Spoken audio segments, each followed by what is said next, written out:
All right, welcome back to the deep dive. Today, we're really pulling back the curtain on something fascinating. How complex models and, well, human intuition try to predict soccer games. Yeah, it's a tough one to predict, soccer. Definitely. And we're focusing on one specific MLS match analysis report, Nashville SC versus New York City FC. And the sources we have are pretty cool. There's this report from the Gambler's Ruin Project, which uses their SmartBet AI tech. Lots of data stuff there. Right, the AI side. But then there's also this bold prediction from someone they call Dominic, a human take. Exactly. A proper human analyst perspective. And that's what makes this interesting, that mix. So our mission today is basically to sift through all this, pull out the key insights, and really understand how the AI comes up with its prediction versus how the human analyst does. Where do they line up? Where do they differ? And maybe, why? It's like comparing this big analytical engine with maybe a seasoned scout's perspective, but one who also knows the data. Yeah, exactly. Trying to see the strengths, Yeah. maybe the weaknesses of both ways of looking at it, because sports are just inherently unpredictable, right? Absolutely. So let's start with the basics. What game are we actually talking about? Okay, so it's Nashville SD. They're playing at home against New York City FC. Gotcha. Scheduled for Friday, May 31st, 2025. It's a 4:3 p.m. Eastern Time kickoff over at Geodis Park in Nashville. Okay, Nashville hosting NYCFC. And the report gets really specific about the conditions, doesn't it? It really does.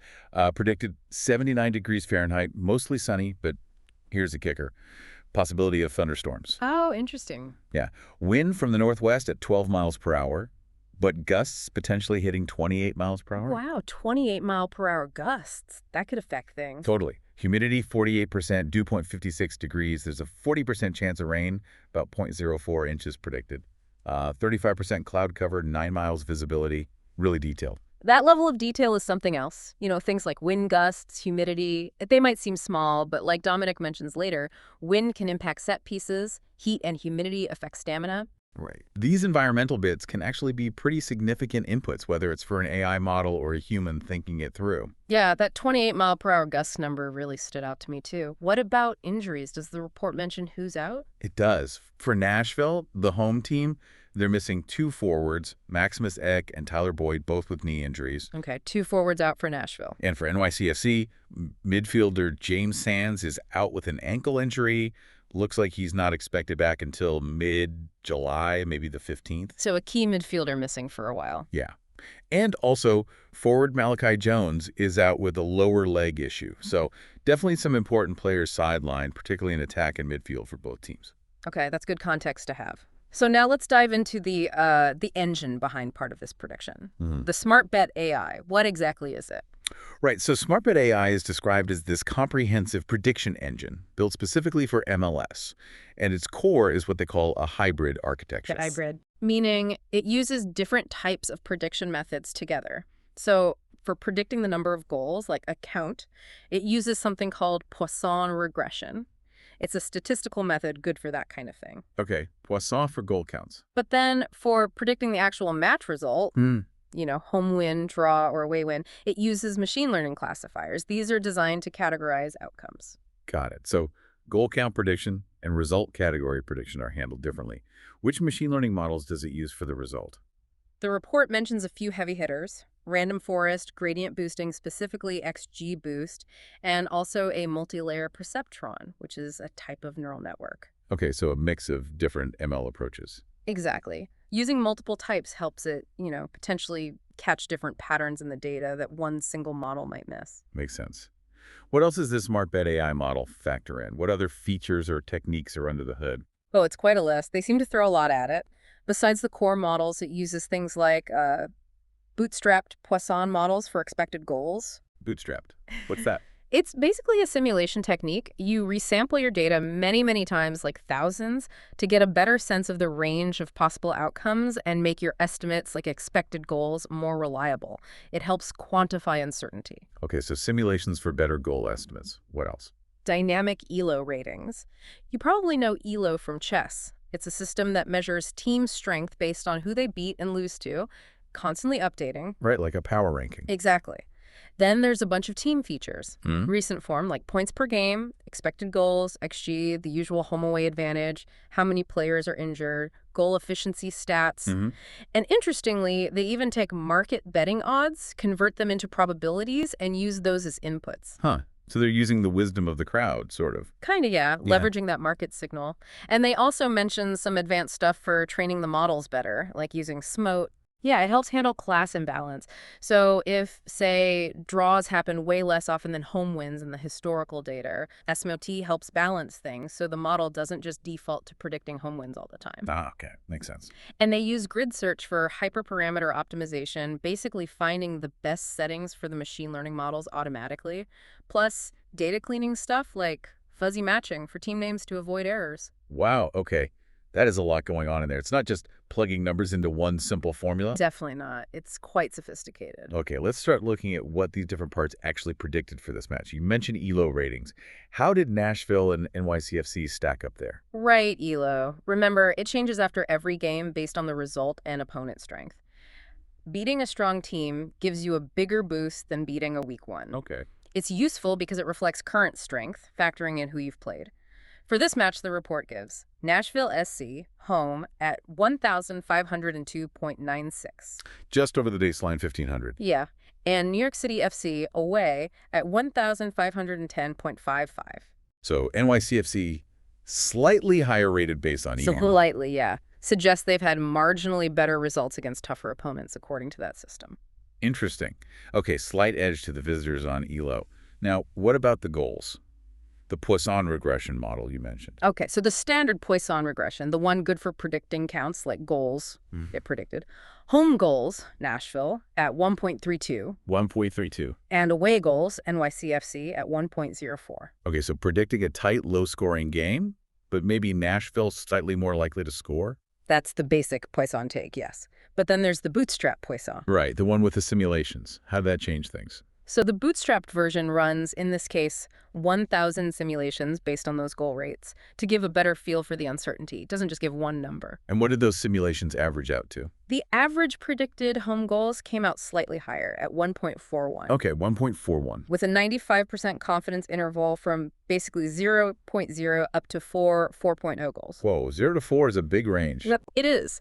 And for away goals, the average was 1.04, same as the standard Poisson, but the 95% confidence interval was 0.000 to 3.00 goals. So similar uncertainty there. Exactly. The average might be around 1.4 and 1.0, but those confidence intervals really show you, look, scoring 0 is plausible. Scoring 3 or 4 isn't impossible according to the model's uncertainty. That really puts the prediction in perspective, doesn't it? Okay. It's not saying it will be 1-1. It's saying around this is most likely, but other things could happen. Precisely. Quantifies the variability. Okay, so that covers the goal expectations.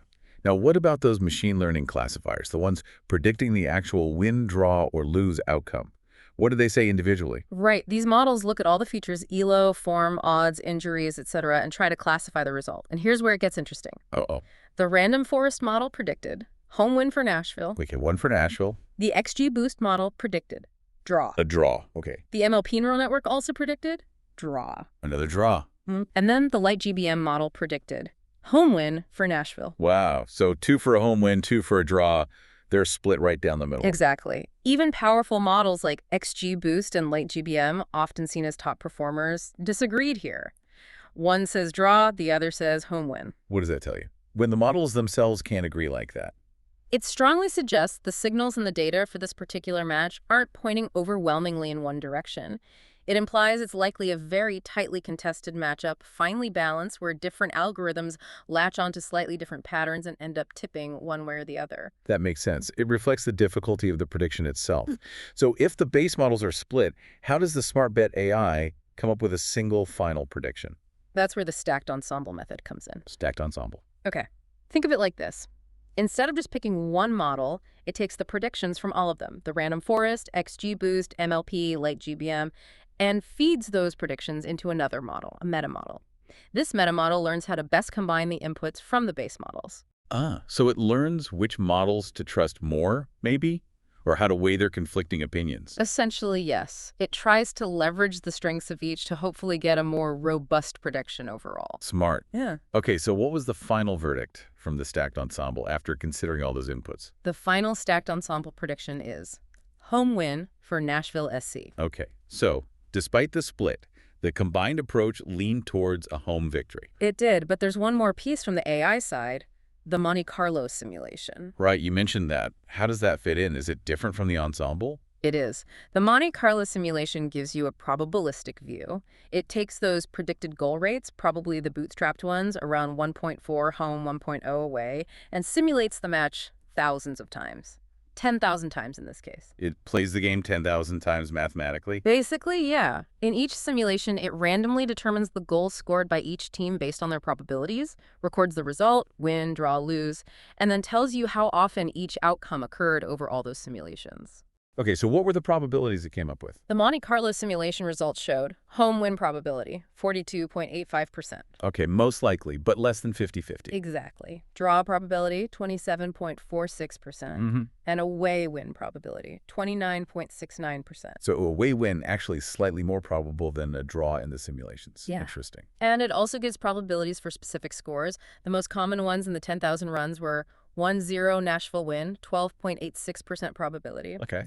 Then a 1-1 draw, 12.64%. Very close. Wow, neck and... Then a 0-1 NYCFC win, 10.19%, and a 0-0 draw, 9.48%. That's super useful. So the stacked ensemble points to home win, and the Monte Carlo confirms home win is the most likely single outcome according to the simulations. Right. But it also clearly shows that draws and away wins are really quite possible. Together they make up, what, over 57% of the probability? Spot on. It gives you that full picture of the uncertainty, reinforcing what we saw with the split classifiers. That 42.85% for a home win is far from a certainty. Okay, that's a really comprehensive look at the AI's prediction. Multiple layers, uncertainty quantification. Very cool. But now let's switch gears completely. We also have Dominic's bold prediction, the human element. Yeah, and this is where the approach feels totally different. Dominic isn't talking confidence intervals or stacked models. He gives a specific score and then lays out his narrative reasoning. He's telling a story of how he thinks the game might unfold. Exactly. And he explicitly says he's looking beyond just the standard data. So what is his specific prediction? Dominic predicts Nashville SC2, New York City FC1, a specific 2-1 home win. Okay, 2-1 Nashville. And he lists reasons, right? Like specific factors he thinks will lead to that score? He does. 6 distinct points explaining his logic, and they're much more qualitative. Let's hear them. What's reason one? Reason 1, home heat and energy. He calls out that 79-degree heat and humidity in Nashville. He thinks the home team will handle it better, and NYCFC might fade late in the game, affecting their sprints. Okay, environmental factor adaptation. Makes sense. Reason 2. Midfield mismatch. This keys in on James Sands being injured for NYCFC. Dominic believes Nashville's pressing game will exploit the gap Sands leaves, leading to turnovers in dangerous areas. Ah, so a specific tactical prediction based on an injury. Precisely. Third reason, countercharge goals. He knows Nashville's main forwards Eck and Boyd are out, but he thinks players like Teal Bunbury or Jacob Schaffelberg have the pace to get behind NYCFC's defense on the counter. He predicts this leads to Nashville's first goal. Okay, focusing on specific player capabilities even with injuries. What's fourth? Late game set piece. He notes Nashville is good on corners at home and specifically brings up those potential 28-mile-per-hour wind gusts. He thinks a whipped-in corner, helped by the wind, finds a head for Nashville's second goal. He even adds a note about a random ricochet being possible. Wow, combining set-piece strength with the specific weather forecast detail. That's very granular. It is. Fifth reason, NYCFC's response. He doesn't predict a shutout. Even with Malachi Jones out for NYCFC, he expects their striker, Taddy Castellanos, to pull one goal back for them, likely on a counterattack, making it 2-1. Okay, so anticipating the flow, the likely goal scorers, and the last reason. The sixth reason is called why deviate. Yeah. And here he kind of sums it up. He says explicitly, soccer isn't a spreadsheet. He emphasizes things like the storm clouds, maybe literally, maybe metaphorically, the energy of the home crowd, and these specific injury quirks as factors tipping his prediction to that specific 2-1 outcome, going beyond just the raw data patterns. That's fascinating. He's building a narrative based on observation, conditions, specific player matchups, and maybe even a bit of gut feeling about the atmosphere. is a very different way of thinking compared to the AI calculating probabilities. Completely different. The AI is aggregating historical patterns and statistical likelihoods. Dominic is constructing a plausible scenario for this specific game based on current context. Right. Now, before we wrap this up, we absolutely have to mention the disclaimers that came with the source material. They're pretty important. Crucial, yeah. The report includes both a disclaimer and a legal notice, and they make some key points very clear. The main one is that all this analysis, the AI predictions, Dominic's prediction, it's all strictly for informational and entertainment purposes. Not meant to be taken as financial advice or anything like that. Absolutely not. They stress that these predictions use stats and history, but they absolutely do not guarantee outcomes. It's not betting advice. Okay. They also include serious warnings about gambling addiction, the need to bet responsibly, and resources for help. And they clarify they aren't a bookmaker, they don't encourage gambling, and it's up to the user to follow their local laws. Good. Those are really vital points. No prediction, whether from AI or a human, can ever truly know the future in sports. Exactly. These are tools for analysis, for thinking about the game, maybe for discussion, but they aren't crystal balls. Okay, so let's try to pull this all together. We've gone deep on a pretty sophisticated AI approach. ELO, Poisson, multiple ML models, stacking them together, running simulations. Right, which ultimately pointed towards a Nashville home win being the most probable outcome, but with significant chances for a draw or even an away win, too. The stacked ensemble said home win. The Monte Carlo showed it at about 43% probability. And then we contrasted that with Dominic's very specific 2-1 prediction for Nashville, built on qualitative reasoning about heat, tactics altered by injuries, potential game moments like counters and set pieces, even the wind. A real blend of data awareness and situational analysis. It really showcases two fundamentally different ways to tackle the same complex prediction problem, doesn't it? The data-driven probability versus the scenario-driven narrative. It really does. And it leaves you thinking, right, what does this comparison tell you, the listener, about how we try to predict these kinds of events?